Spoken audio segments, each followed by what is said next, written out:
Well, you have tuned into the Faith and Works podcast, which is sponsored by the InterFaith Leadership Council of Metropolitan Detroit. We are here today to talk about an issue that I think has impressed itself upon everybody in our society right now. It's hard to read a newspaper, to listen to any kind of a broadcast at all that has to do with the news and current events without hearing something about artificial intelligence. So today's program examines the social ethics of artificial intelligence. This is the second time we are exploring AI. At this unsettling moment, we may approach it a little differently than we did the first time. The first time we dealt with this issue as part of a podcast, our panelists were fairly sanguine about the prospects, but I think all of us have been put on notice to think a little more deeply about it. And so at this unsettling moment, when we hear that AI will cause revolutionary changes in all of our lives, changes akin to the Industrial Revolution, what should we think about its ethical ramifications for society? Will it enhance or detract from the spiritual and sacred in our lives together?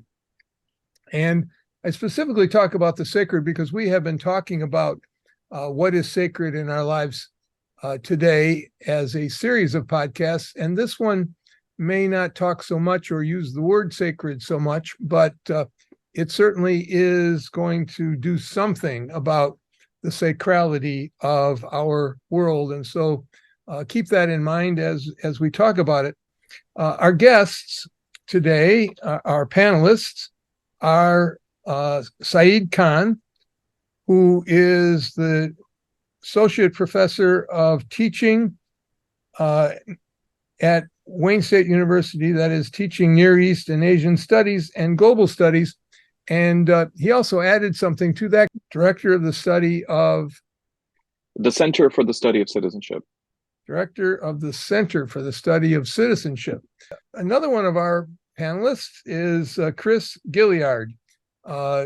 Chris was with us for the first time, the last time we talked about the idea of surveillance and artificial intelligence and its use of being used toward surveillance.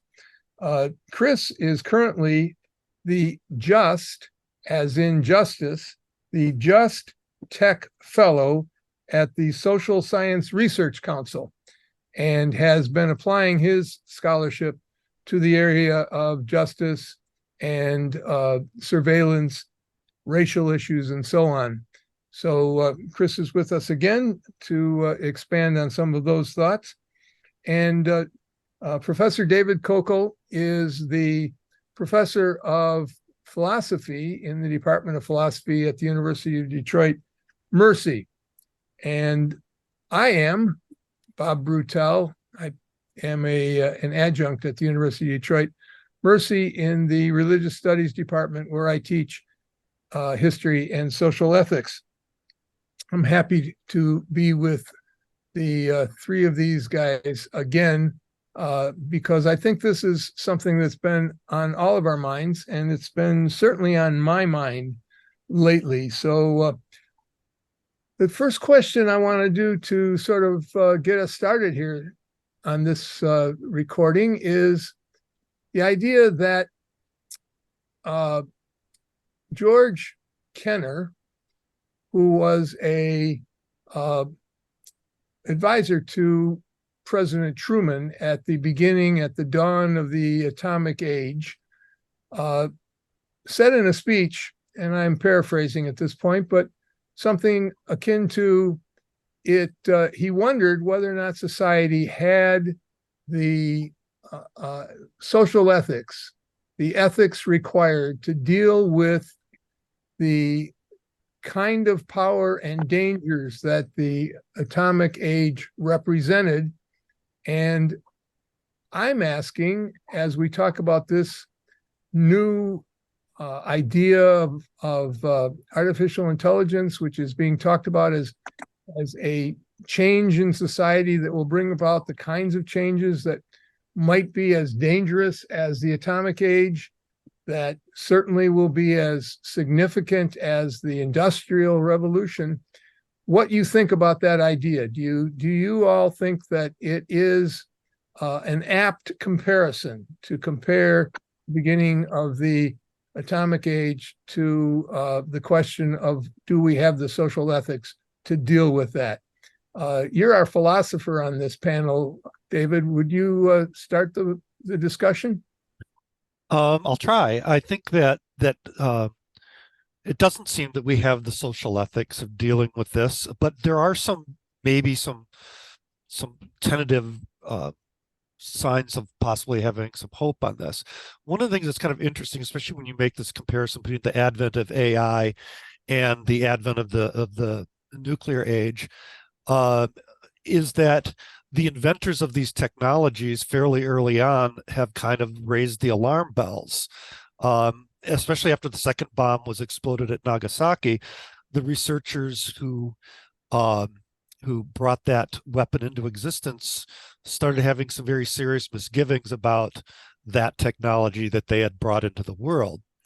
What I found really interesting this past summer is the number of the leading researchers in AI who have said, here we are, we have people who are, capitalists, basically saying to legislators, we need regulation of some kind. We've kind of opened up this Pandora's box, and they're kind of taken aback by it. So that seems rather noteworthy, I would say. Noteworthy, Chris?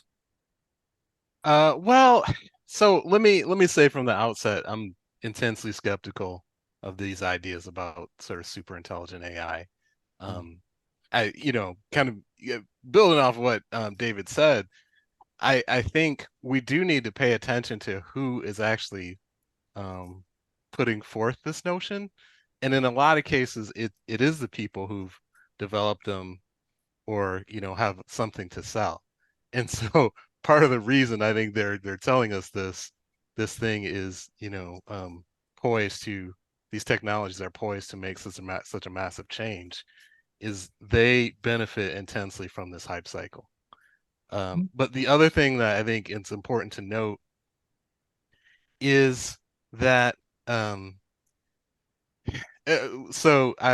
may be controversial, I don't know, but the worry from some of these folks that super intelligent AI is going to come in and destroy us, I think, is a bit of projection, in terms that in the sense that a lot of white men who have created a technology are worried that something's going to be smarter than them and then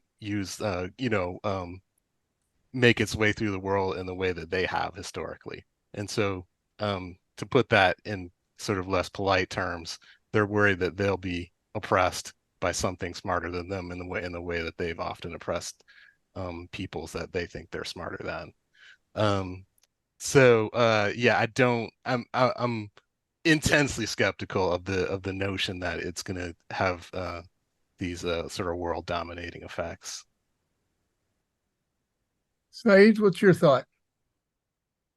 I do see the advent of AI to be part of this longer arc that you described as starting really with the Industrial Revolution, moving to the nuclear age, and now dealing with, of course, the notion of artificial intelligence. I would say, though, that when you mention whether society has a social ethics, or you were quoting George Kennan, who, interestingly enough, one of his big ideas was the idea of containment.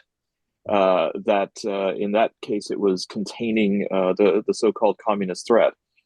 Here now, I suppose if we were to apply Kennan, it would be in containing both the known and the yet unpredictable aspects of where AI might lead.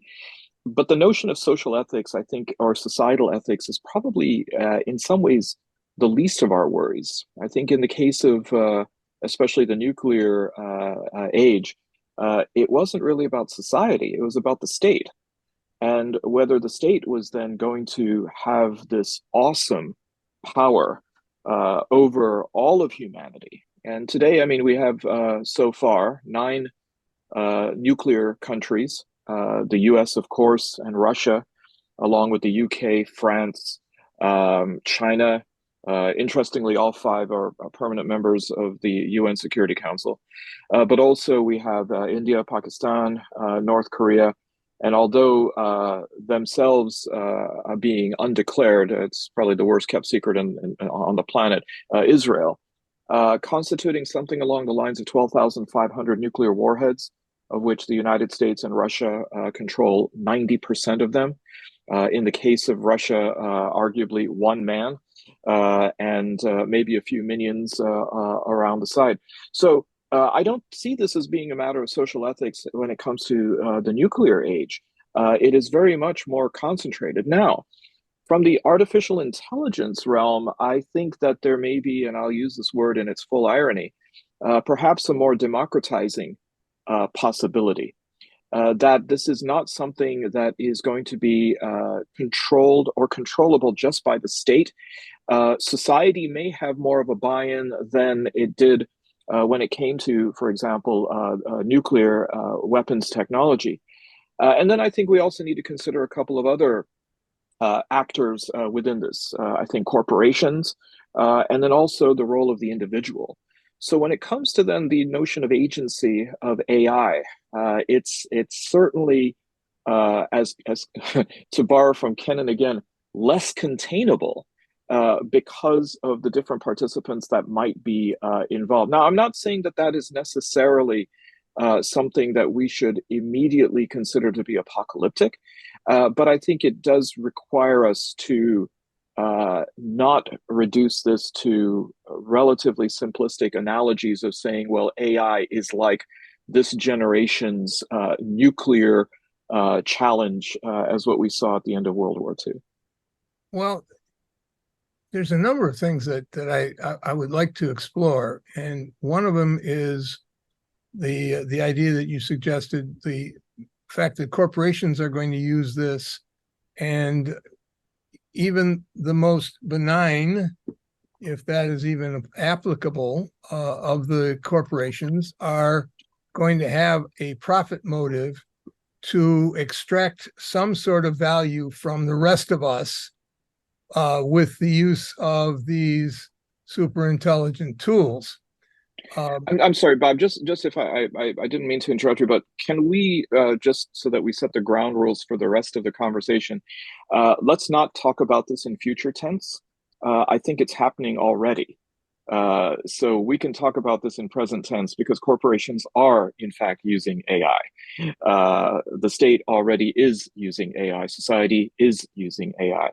I think that helps us to then recalibrate the conversation is being something that we are experiencing in real time, because then perhaps we can have a little bit more of a say in what the trajectory might be when we start talking about future tense. Okay, so maybe we could ask the 3 of us, the 4 of us, to see if what we think is this thing we call artificial intelligence, what it's capable of right now, and how you think it's being used right now, so that we make it clear that artificial intelligence is not something just in the future tense. It is something that can make us tense in the present.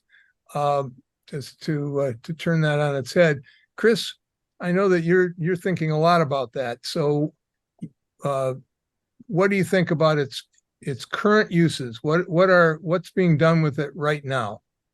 I mean, it's intensely widespread. I think depending on how you're defining artificial intelligence, I mean, we could talk about facial recognition. We could talk about medical diagnosis. We could talk about algorithms that determine everything from, whether or not you get a loan to whether or not you're called a criminal. We could talk about large language models, where chatbots, like ChatGPT and things like that.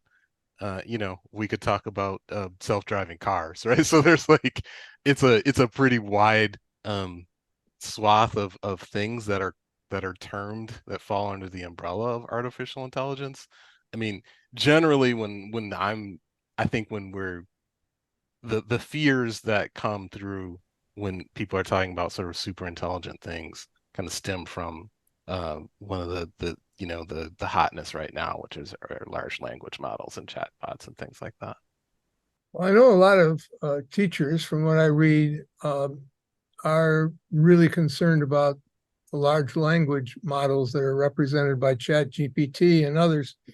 And all four of us are teachers. To what extent is that currently being used in ways that either benefit our learning models or detract from them? I could say just briefly on that ChatGPT issue that ever since this whole AI sort of the discourse kind of came out of, hit the mainstream press this summer, I probably all of our campuses, every academic that I'm talking about is figuring out, what do we do? Do we police it? Do we forbid it? Do we figure out a way of bringing it into a kind of a constructive writing process? There's no consensus on all this. I've done some research. I mean, all of the research I've read has been, well, what you need to do is you have to research ChatGPT. And I'm going like, well, yeah, but I also have to teach a class in philosophy. So I don't know where I'm going to find the time to dive into this, since I don't have the technical know-how to really have a full sort of view into this. So it's really kind of upset our worlds in lots of ways, and it probably will have a larger effect in other areas as well, I would assume. I mean, I think the issue is that if we, from a writing perspective, if students are just going to rely on ChatGPT to write, there's a sense in which everyone's obviously concerned, well, they have writing skills. But what ChatGPT sort of asks us to say, well, why do they need writing skills? Because ChatGPT is just like a tool, in the same way that when a student takes a math course, it's not at all unusual that they use a calculator, which was resisted at first. So is this just going to be is this the new calculator, but in the realm of writing as opposed to the realm of math? I think there's a real big difference between using your natural language and doing mathematical calculations. I don't think it's a very one-to-one kind of analogy. But I mean, it begs these sorts of questions. The other thing I want to put into the pot is that this notion of agency. If AI is going to be making decisions or helping us to make decisions, where exactly does agency lie? Is it in the machine? Is it in the program? Or is it in the person who uses it? On the one hand, we want to say, well, of course, the human beings have the agency, but that's not the AI. That's not the claim for AI. No, can a computer program have agency in a meaningful moral sense? And I think that's kind of a large ethical question. Well, that brings us to a discussion of what kinds of algorithms are being used within the machine, right? Which is something that Chris really focuses on quite a bit in the discussions I've had with him. But I'm going to send that over to Saeed for a minute. Where do you think that issue is at, Saeed? Well, I agree with Dave. I mean, as we now are putting together our syllabi for another term, the notifications are already going out from various campuses and from administration that you need to address this. I imagine it's going to be a day one conversation and also a day of midterm conversation and a day of final exam conversation and everything else in between.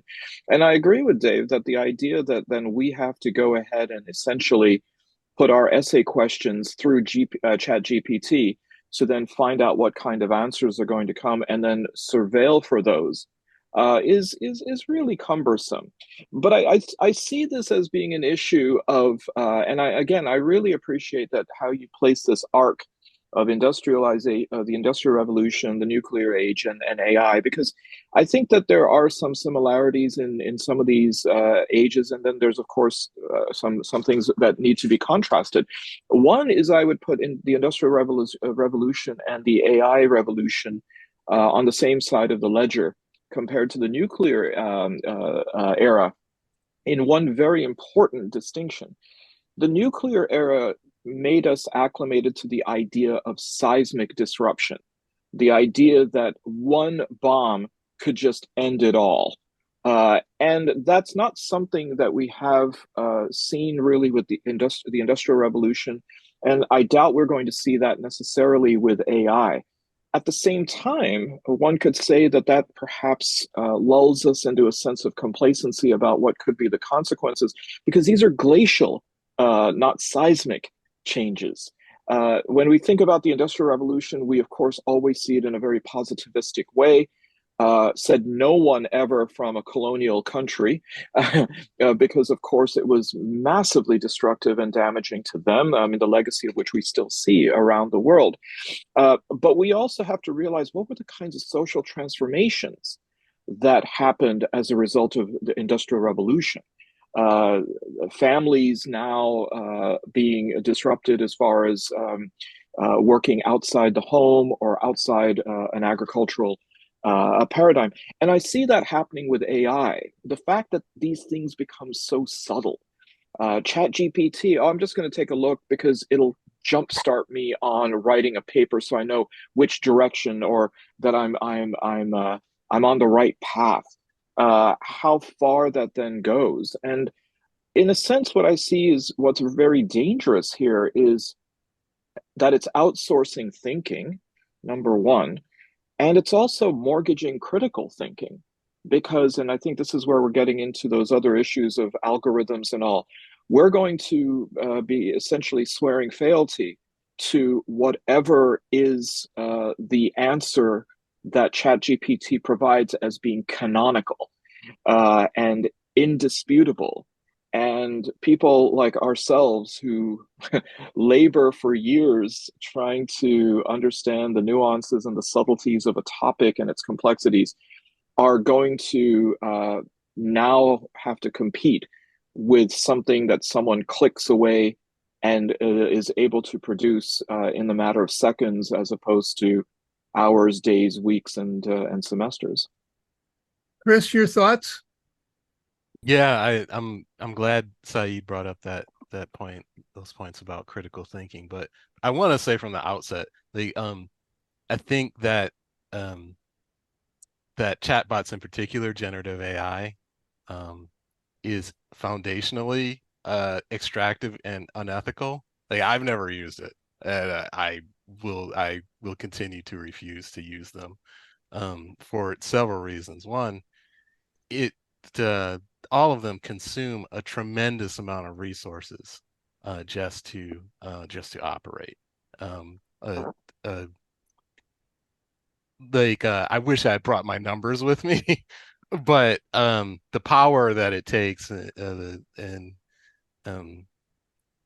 is significant. But the other, I think, important part is the way that these technologies are trained is by extracting people's work, right? That appears on the internet.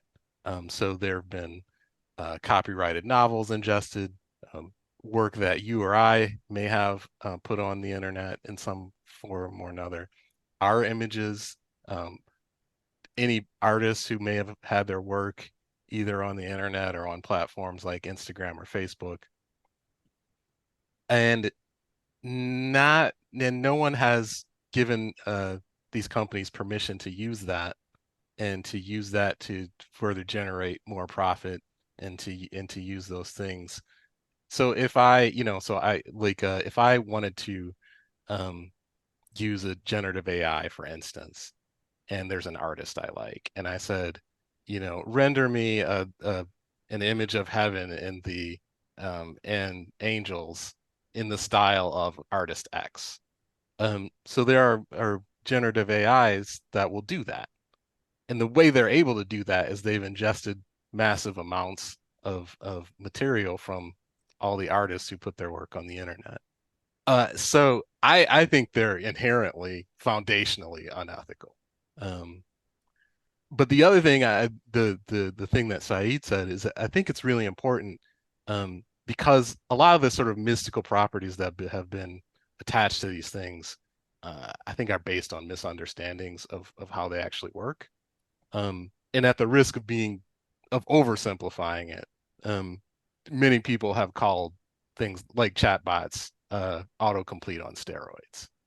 And so there isn't, and you'll find a lot of debate about this, but it'll be clear what side I'm on.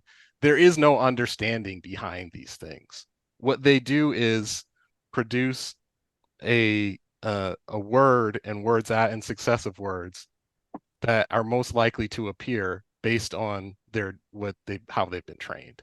So we know that in the English language, for instance, right? And this is like again a very simplified explanation, but we know that in the English language, if I say happy, then there's a couple words that are probably likely to appear after that. Anniversary, birthday, things like that. Now, this is how these things work.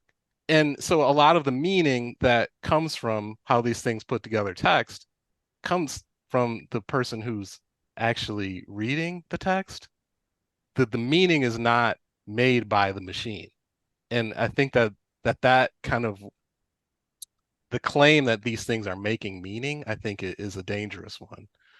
But also, more specifically to what Saeed said, I think that people are really underestimating the degree to which writing and drafting and revising and things like that. I mean, I'd say this comes because I'm a writing teacher, but I think people are really underestimating the magic that does happen when people do those things. Like that's where creativity lives. That's where new ideas come from. That's where we grow and learn. I think ceding that to a machine is very dangerous. And I think it really risks sort of stagnating where we are in a lot of ways. Stagnating, yeah, that is resonant with me because I have thought about this whole idea of critical thinking, and that if we begin to rely on machines, maybe like you suggested, David, that the machine is a language calculator. To what extent do I lose my sense of being able to manipulate language, to create language in new and unique ways? Do I become completely lazy? When I was in my business classes as an undergrad, I used a calculator too, but I did know what the formula was for the present and future value of various things. And I just used the calculator because it was easier to put in my factors and let the calculator do that calculation. But I'd been taught how to actually do it by hand and manipulate it. Now I'm not sure how apt that comparison is, but it seems to me that one of the things that I noticed in the one time I investigated ChatGPT, I downloaded the app and I just put into it, give me a profile of Robert A. Bruttell. And the information it came up with was totally untrue. It was completely made up, whole cloth. There wasn't a single thing in it that was true about me. And I thought, well, for one thing, that's not a good thing if someone wants to find out something about me and they want my profile and that's the information they get. But I also thought, if you're going to say something about me, where did you get this information from? There was no citation within it any place. The only true word that was in it was that I was supposedly an architect, and I did study architecture for a minute, but I'm sure they didn't pick that up from my records at Lawrence Tech University. So they had nothing true in there, and I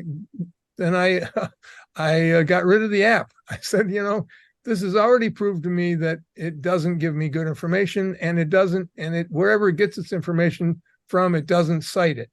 So I have no idea why it came up with these things. And you all are saying that that's a general feature. Chris, you said it was fundamentally unethical. And if you can cite work without attribution. To me, that's a cardinal sin of scholarship. And I mean, Bob, let me interject here. It also makes up citations. I mean, that's one of the other things is that it often these technologies often make up citations. But the technical term of art that they use, it's not that the machine or the program is lying or fabricating. The term that they use is that the machine is hallucinating. It's hallucinating. And if you're hallucinating, you can't be blamed for your hallucinations, right? It lets the machine or the program off the hook morally. And I think that, having said that, David, you've really led us to the core of immorality, right? To create an argument for that seems somewhat lucid. It's hallucinating. Somebody, I don't know, they can take that and have fun with it, but they don't get to the core, unethical aspect of it, is that it has taken no charge of the fact that it's come up with bad information or good information, but not attributed it, or attributed it, but made up the citations. And that whole aspect of being able to make up everything, to make things seem true that are not true, to create. I mean, we knew that photographs could be somewhat manipulated ever since they were created, right? Things can be posed, things can be reenacted, and so on. But with much, much more work to create that, and more evidence that it has been done to anyone who looked at the object.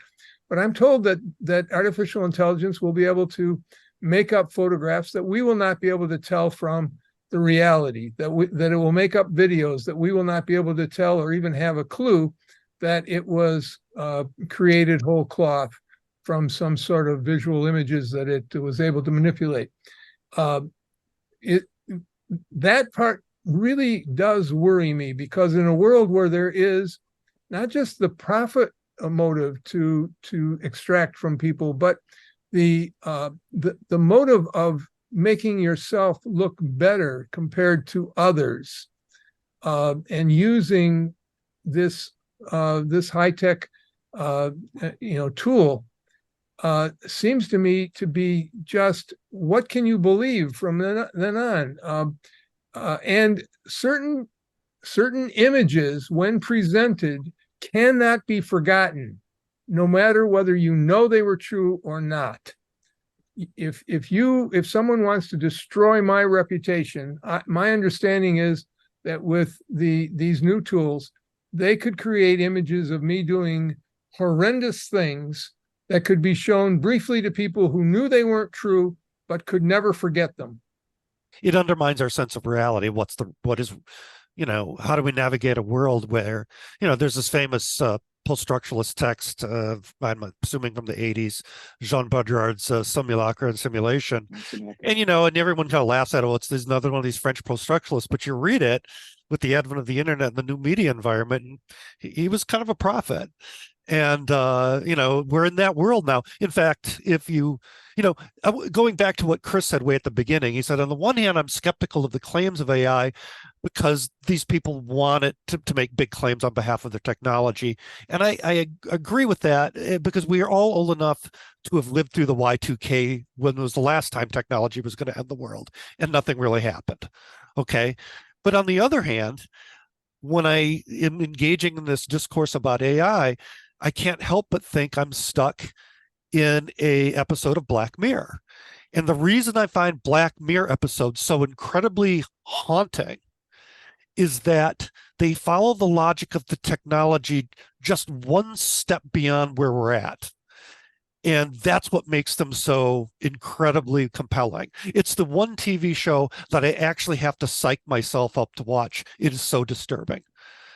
So, I mean, I like the fact that you raise not only Black Mirror, but you raise Baudrillard. I mean, Baudrillard's text was foundational to the Matrix movies. Mm-hmm. And I think that now when we talk about that, we talk about red pill, blue pill. I mean, it's become part of our vernacular. And I guess at the end of the day, the question then still begs to be asked, well, it was, well, which one is reality? But I think the corollary to that is, does it matter? And does anybody even care anymore? Y2K brought about this anxiety because we thought that we were going to end the world.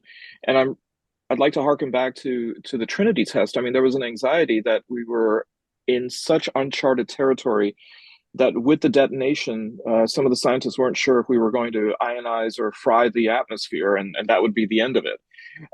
We can look back on it now with a certain level of distance and say, haha, okay, how could they even think about it? But it was real, getting back to that whole notion of reality. So I've had here my old Hewlett Packard 11C calculator, and I must admit I rarely use it anymore. It does work. I think the only time I use it is during my taxes. But think about it from the standpoint of belief, and I suppose two other related topics given our series here, and that is faith and also fallibility. We developed a faith in the propriety and the accuracy of a calculator. When I'm punching in numbers for fear of an IRS audit, I never question the numbers that come from the calculator. In fact, if anything, I use the calculator to verify and confirm my own calculations. Does that make it a matter of faith? I don't know. But I certainly don't regard the calculator as having fallibility. And I wonder then that when we're looking at AI today, and this, again, is where we can extrapolate from the present to the future, because we're at that nodal point with ChatGPT. Maybe today people will be skeptical and they will say, oh, you know what, there's some fallibility to ChatGPT, what it produces. I don't think that that's going to be the end of ChatGPT. People then are going to probably try to come up with hacks, patches, maybe some kind of optimization, whether that is with language, whether that is with using people from different ethnic and racial backgrounds, religious backgrounds, in order for it to not be a homogenous narrative that is produced. But there will come a point where the fallibility of ChatGPT will no longer be challenged, and that will then lead to a similar kind of faith that people have in it. And of course, this being just simply a microcosm of other elements of AI, that it will be seen as what people use to verify the greater danger of human fallibility. Saeed, I happen to know you well enough to know that your father was a physician.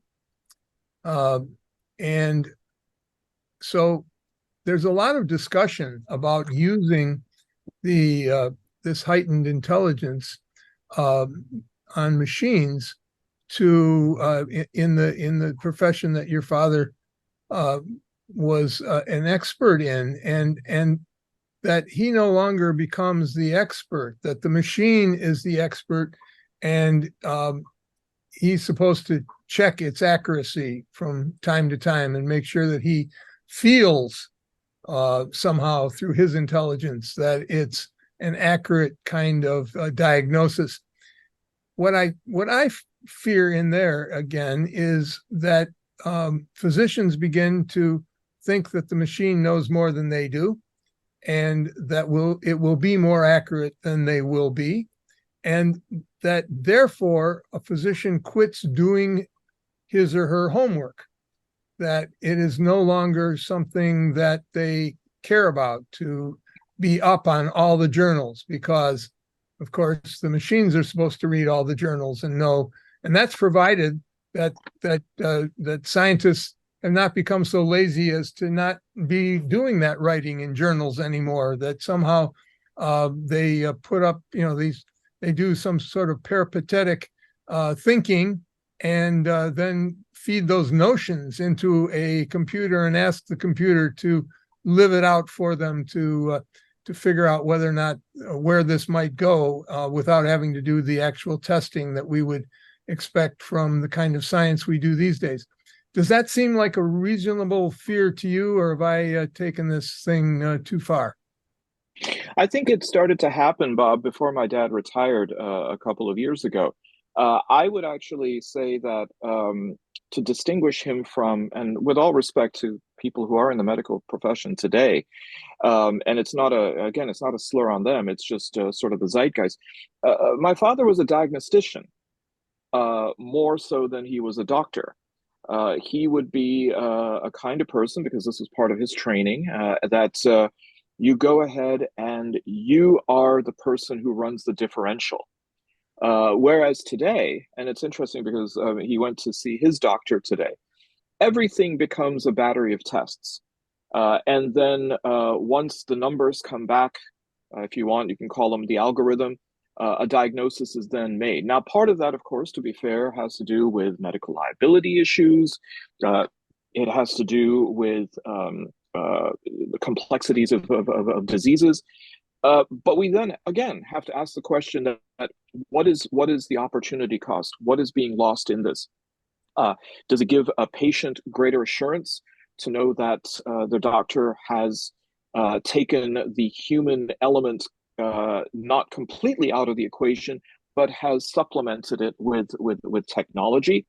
I know that, for example, in the field of radiology, there is a big thrust for using AI to do mammogram scans. And it is reported from studies that I've seen to have an accuracy rate of somewhere around 85 to 90%. Well, then what do we do with the 15 to the 10 to 15%? Do we always know where the errors are? Does that then mean that some slip by and say, well, that's the statistical margin of error or the standard deviation? Do we have some kind of contingency to go ahead and supplement that? Which, of course, then begs the question: then why do you have that technology in the first place when you can just have the single contingency of human engagement in it? I mean, it's a topic that right now is still very fluid. But again, using the example of the Industrial Revolution, we have to ask ourselves the question that as these things are happening glacially, what does that say about us? How is it changing us? Is it changing us for the better? Is it changing us for the worse? What is the marginal utility of these things? I mean, these are really very profound questions. And if doctors no longer have agency because they've given that agency to a machine, then you can't hold the machine. I suppose you could hold somebody who wrote an algorithm that the machine is using, but you can't hold the physician responsible any longer in court to say you made a mistake, because it's the machine that made the mistake, and you only used a tool that gave you wrong information. So this is where we get into, of course, the very core of our inquiry, which is looking at things theologically, religion, and faith. I mean, part of the human condition is, I mean, I don't know a single faith tradition out there that doesn't have somewhere within its inner three concentric circles the notion of human accountability. Is this then going to create an assuagement of human accountability? The idea is like, well, I mean, it was the machine. Some people will throw their hands up and say at least they used to say, oh, it was God's will. But that doesn't exactly hold up in court these days. Well, one of the things I'd look to is, there's a couple things, but I'll try to be brief. There's a high profile case in which a so-called autonomous vehicle killed a pedestrian. So that case just was wrapped up recently, and the woman who was behind the wheel, who was supposed to be monitoring the autonomous vehicle, she actually was held liable for the person's death. In the medical field, this is already happening, partially because healthcare is a business. that there are already algorithms determining the course of treatment for patients, and often, overriding nurses and in some cases doctors. And so there's a recent story in the New York Times about this, where nurses are consistently overridden in the treatment of patients, even when they know they're right. And when they know they're right, they still are they still must follow the instructions of the algorithm, or otherwise they will be held liable. And so I think that notion of accountability, I think, is going to get really thorny. We can even look at some cases. I mean, here in Detroit, there have been 3 really high-profile cases of facial recognition falsely implicating people as being having committed a crime. In each case, they obviously were not the person. In the most recent one, a woman who was 8 months pregnant was accused of carjacking someone.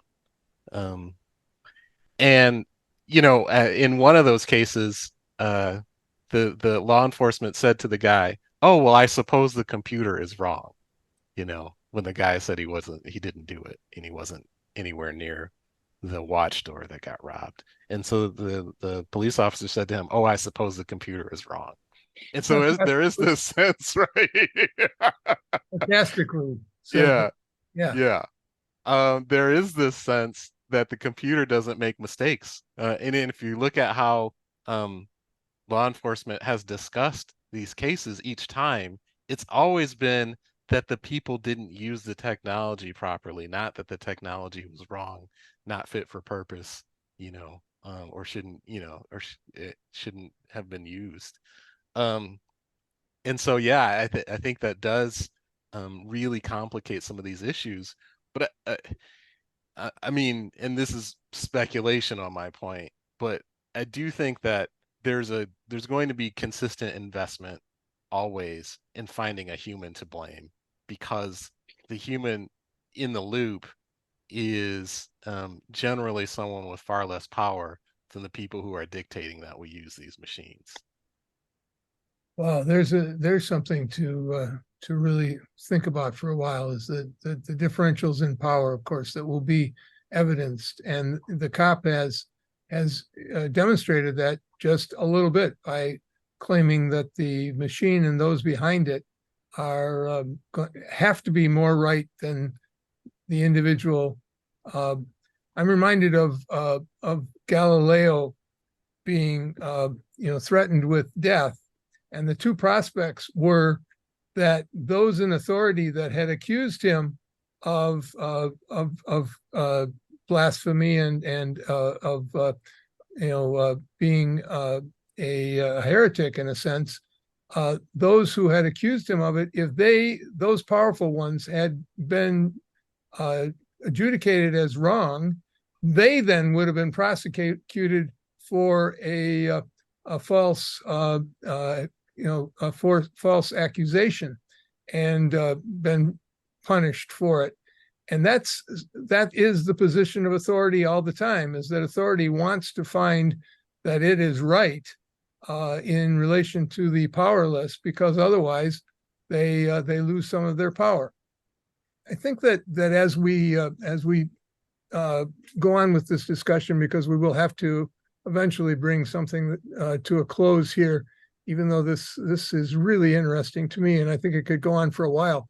But I want to start with asking the 3 others to tell me whether or not they agree with Chris that the whole idea of ChatGPT and it's being used as a super language machine is in itself an unethical area, and what other places, if you agree that that's true, what other places in this whole pantheon of uses of super machines would we say is fundamentally unethical? So, Chris, I'm starting with your question and asking others if they agree with it wholeheartedly, and if so, then I'm going to talk a little bit about what we might propose as any kinds of filters or solutions or guidance that might be imposed on these machines. So, Saeed, what do you think? Well, first of all, Bob, I mean, kudos on using the phrase pantheon of machines, because again, the notion of deities and perhaps false deities is the irony is not lost on that. To me, if I were going to focus on an area that I would find to be potentially problematic, it has to do with yet another structure and possible, if you will, an authority. As I mentioned before, we have society, we have state, we have corporations, we have individuals. But I actually am concerned about military usage of AI and the notion of, again, outsourcing ethics to a non-human agent. We're already seeing this in the sense of drone attacks on civilian populations, as we've seen, for example, weddings in Afghanistan, which were mistaken somehow as being a gathering of extremists and terrorists, and entire families being wiped out. And it's not even pilot error anymore; it's drone error.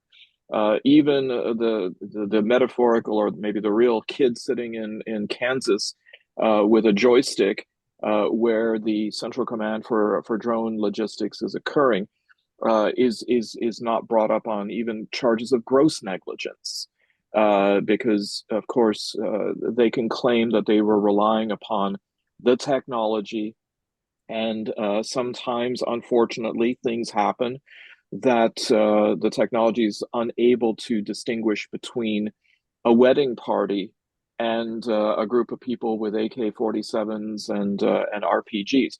I mean, this, of course, is ridiculous, given the fact that even as far back as the 1960s, the SR-71, still the fastest plane ever to fly, 3 times the speed of sound, literally faster than a speeding bullet, that photographs could be taken from an altitude of 80,000 feet or so, and could read the time on a watch in Saigon.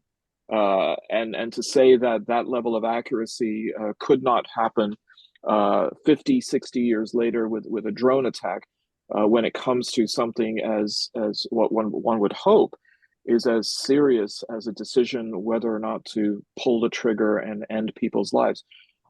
That's just the tip of the iceberg in which the ethics from a military application are worrisome. Yes. And so, David, fundamentally unethical. I think I want to agree with both Chris and Saeed. I mean, we've talked a lot about sort of the ethical issues. I mean, we talk about sort of the theft of intellectual property, the fact that it gets vacuumed up on the internet and then sold to someone else. We've talked about how Saeed just brought up the idea that we're now kind of giving machines, maybe to make the decisions of what the kill order is.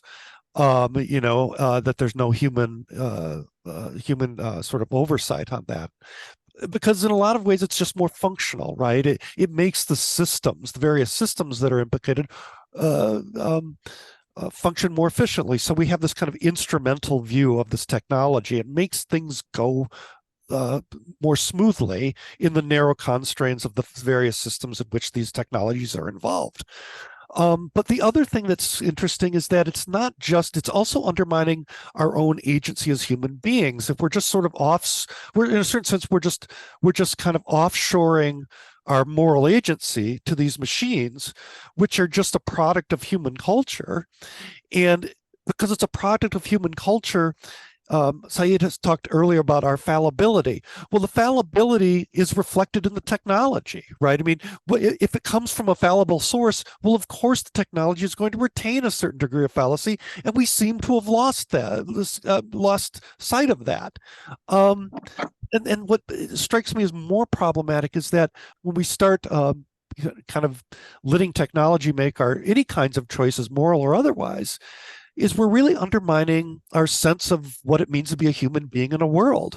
The machine makes it's kind of like what Heidegger called the they. The they makes the decision.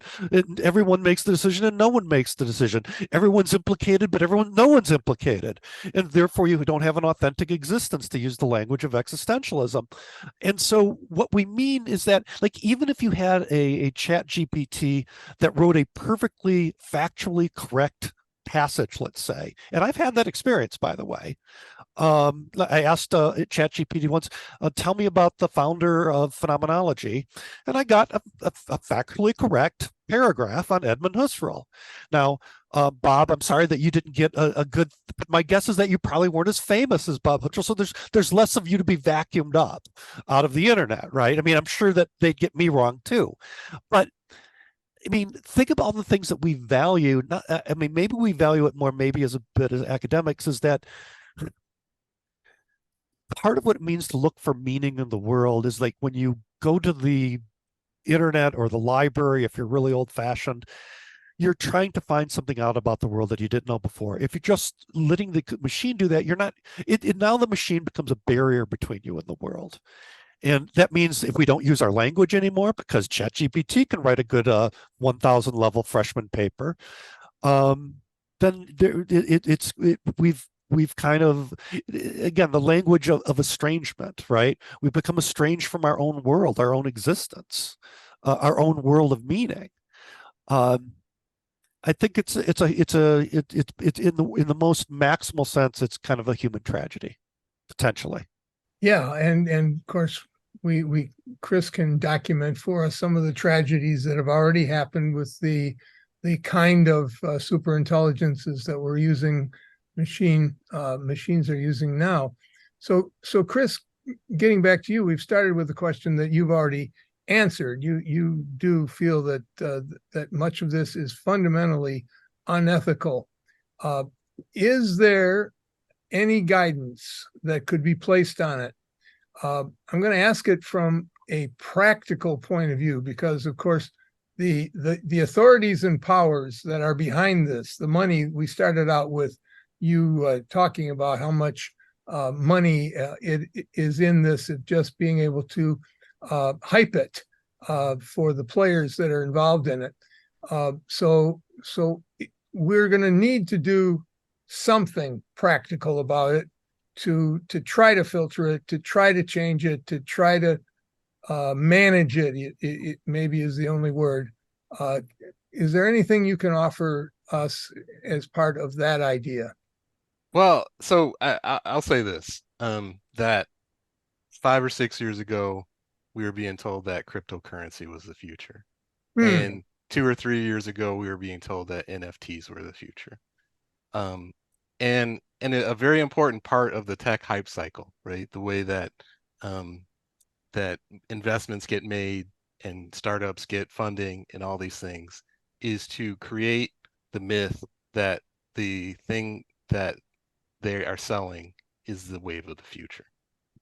Now a bunch of cryptocurrency people are in jail, and nobody, NFTs are worth nothing, right?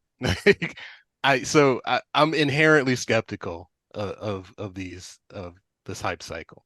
But the other thing is, there's an air of tech determinism about these things, right? People will say, well, AI is here, and so we have to deal with it. The genie's out of the bottle. And as I will always say, so many of these stories that where the genie's out of the bottle, he goes back in the end. The two things I didn't mention about the unethical nature of these things too is that also how these things are trained, right? So they're trained on Reddit posts and Facebook posts and all kinds of sources that have very extremely toxic racism and misogyny and anti-Semitism, all these things. So that's part of the corpus that these things are always drawing on. And fourth, second at this point, but fourth is much like the Facebook and all the platforms we currently, people use, in order for us to experience a somewhat less toxic version, companies pay people in places like Kenya to filter through that toxicity so that we have a less toxic version. And so content moderators look at this stuff and help train this stuff to get rid of things that say child, instances of child sexual abuse material and graphic depictions of violence and all these things. So just by the nature of us using it and experiencing it in a slightly less toxic version, other people are being traumatized so that we have a more sanitized version.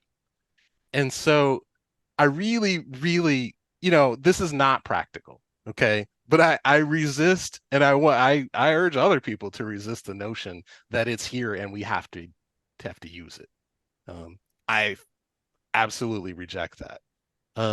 I think that we need to learn about it. I think we need to reckon with it. I don't think we need to use it. There are some applications, I think, of machine learning and, so-called artificial intelligence, I think are useful. But there are far more that I've seen, and perhaps that's what I'm looking for, that are mainly hype and not necessarily part of a kind of useful human project as I understand it. So the practical advice I will give is to look each time you hear that AI can do XYZ, kind of read the fine print. Because often it can't, or it can't in the way that people are saying it can, or the people who are telling you it can have something to sell you. And that's the practical advice that I would give it to anybody who's thinking about this tech, working with it, talking to students about it, any of that stuff, is to look at the fine print on what it can actually do and how it actually works. I'll remind everybody that I am not a computer scientist. I mean, my background is in English and rhetoric and composition. But I mean, the way I speak with authority on some of these things is I spend a lot of time reading about them. Yes, it's clear you do, Chris. So, Saeed, anything practical to say about guiding this technology?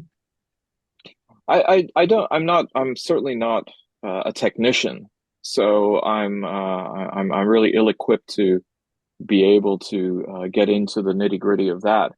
But as a historian, I mean, I can certainly draw from both the training of looking at the past as prologue, and also trying to understand those issues, which again we may not understand the full consequences because we are lulled into either a sense of complacency because of the pace by which these changes are happening in a cumulative way ultimately.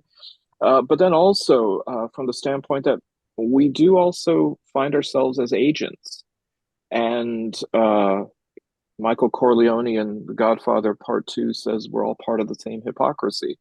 And as a result of that, we do accept our roles to a certain degree in shaping. Now, how much bigger and more complex systems of authority and agency resist that, and our ability to have our voice and our input on these, I think is an open question and one that has to constantly be asked. What is it then about the state? What is it about the corporation? What is it about, for example, the military that allows us to perhaps inadvertently put, and I'll use the word again, faith in them to make the decisions on our behalf. Yeah, it's our current Oracle at Detroit, right? The Oracle at Delphi. We're going to just ask it questions, and we're going to believe its answers and go off and act accordingly, right? So David, what would you say on a practical basis about how we guide or offer any guidance to others about this?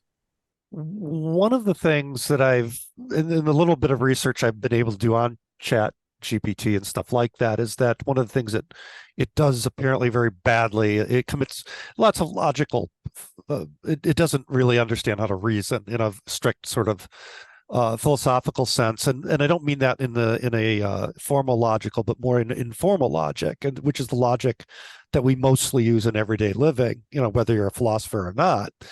And I think the reason that these machines can't do this, at least at this point, is because because understanding how logical fallacies occurs has to have an understanding of the world in which you find yourself. And it's not at all clear to me that machines have a world in the relevant sense. And this is why they constantly make sorts of logical fallacies. I think they're probably particularly bad at doing analogical reasoning. They couldn't tell a strong analogy from a weak analogy because they don't have a world. They don't have a standpoint by which to make a comparison in a robust, lived sense. So one of the things I would think of could be of use is to kind of have a robust kind of a commitment to critical thinking in some sense. And I understand that it can't all be reduced to logic. And there's lots of other things that are in play when one thinks critically. And that could breed a kind of healthy skepticism towards this technology. Not saying it can't possibly be used as a tool that can assist us to live our own lives, but that we have to be cognizant of the fact that the finitude that we talked about earlier is caught up into the machine and the program and reflected back to us. So we have to have a situation where the cop says authentically, the computer really could be wrong, right?